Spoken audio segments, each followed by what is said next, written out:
Assalamualaikum warahmatullahi wabarakatuh. Selamat datang kembali di channel Mahir Trading Live. Mohon dibantu subscribe, like, share, sama komen ya, untuk channel ini dapat terbangun di kemudian hari. Ya, pada kesempatan kali ini kita membahas tentang sejarah dari Bitcoin ya. Kita langsung aja ke next slide. Teknologi yang mendasari mata uang digital adalah blockchain. Ini memungkinkan setiap relasi di dalam jaringan untuk mencapai konsensus tanpa harus mempercayai satu sama lain. Ide di belakang teknologi blockchain seperti dapat ditelusuri sampai pada tahun 1991, di mana penelitian dilakukan oleh peneliti Stuart Haber dan W. Scott Stornetta yang memperkenalkan sebuah solusi cara komputasi yang praktis untuk meregistrasi dokumen digital, supaya mereka tidak dapat diubah atau diputarbalikkan.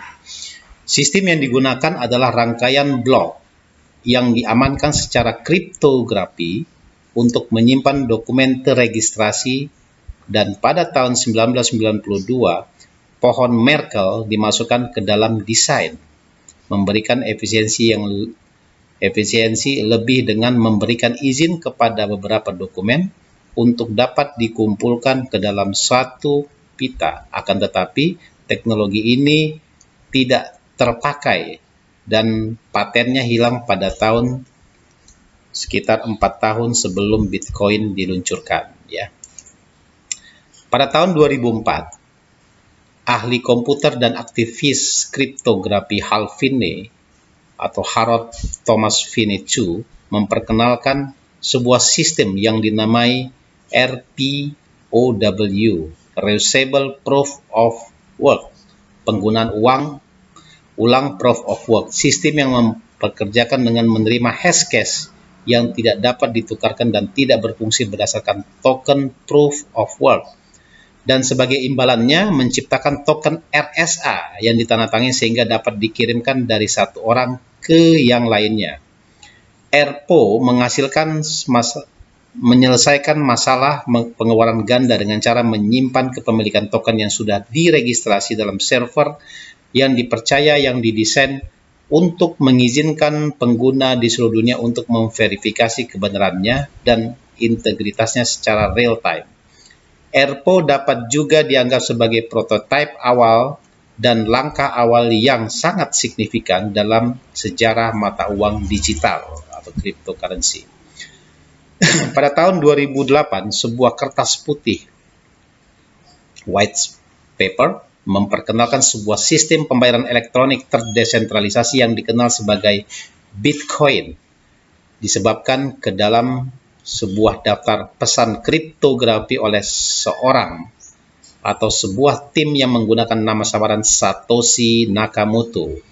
Berdasarkan dengan algoritma hashcash proof of work tetapi dibandingkan dengan menggunakan fungsi komputerisasi perangkat lunak yang sudah terpercaya seperti RPO, perlindungan pengeluaran ganda dalam Bitcoin disediakan oleh protokol desentralisasi peer-to-peer untuk melacak dan memverifikasi transaksi secara singkat. Bitcoin ditambang untuk upah menggunakan mekanisme proof of work oleh penambang individual yang selanjutnya diverifikasi oleh node terdesentralisasi dalam jaringan. Pada tanggal 3 Januari 2009, Bitcoin muncul untuk pertama kalinya pada saat blok pertama Bitcoin ditambang oleh Satoshi Nakamoto yang memberikannya upah 50 Bitcoin. Penerima pertama Bitcoin adalah Hal Finney yang menerima 10 Bitcoin dari Satoshi Nakamoto yang juga menjadi transaksi pertama Bitcoin pada tanggal 12 Januari 2009. Ya, itu sejarahnya ya. Nah, ini Bitcoin. Ini sebagai simbolik saja, sebenarnya dia tidak mempunyai fisik tapi memiliki nilai ya.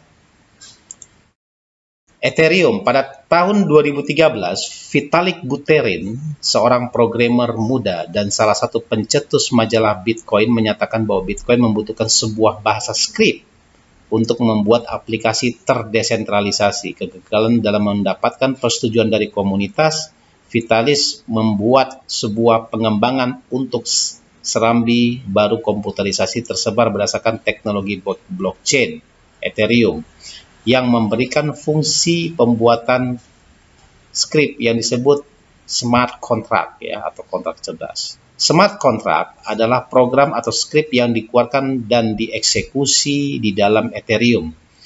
Mereka dapat digunakan sebagai contohnya untuk membuat transaksi jika persyaratan terpenuhi. Kontrak cerdas ditulis dalam bahasa pemrograman spesifik dan digabungkan menjadi bytecode yang dapat dibaca dan dieksekusi oleh mesin virtual Turing lengkap terdesentralisasi yang lebih dikenal sebagai mesin virtual Ethereum, Ethereum Virtual Machine atau EVM ya. Pengembang juga dapat, atau pengembang developer ya, dapat membuat dan merilis aplikasi yang dapat berjalan di dalam blockchain Ethereum. Aplikasi ini seringkali disebut dengan dApps atau aplikasi terdesentralisasi, dan terdapat juga ratusan dApps yang berjalan di dalam blockchain Ethereum, termasuk serambi jejaring sosial, aplikasi perjudian, dan pertukaran finansial. Mata uang digital dari Ethereum disebut dengan Ether, yang dapat dikirimkan antar akun dan dapat digunakan untuk membayarkan biaya untuk tenaga komputasi pada saat mengeksekusi smart contract ya. Jadi memang pada saat ini Ethereum masih memiliki biaya yang mahal ya untuk pengiriman atau penerimaan. Jadi kebanyakan orang menggunakan jaringan BSC ya, Binance Smart Contract ya. Nah, ini sebagai gambaran simbol dari Ethereum ya, yang merupakan kripto kedua terbesar di dunia ya. Oke, sekian dulu pembahasan kita tentang sejarah Bitcoin dan Ethereum. Kemudian kita akan lanjut dengan pembahasan-pembahasan berikutnya di video-video selanjutnya. Wassalamualaikum warahmatullahi wabarakatuh.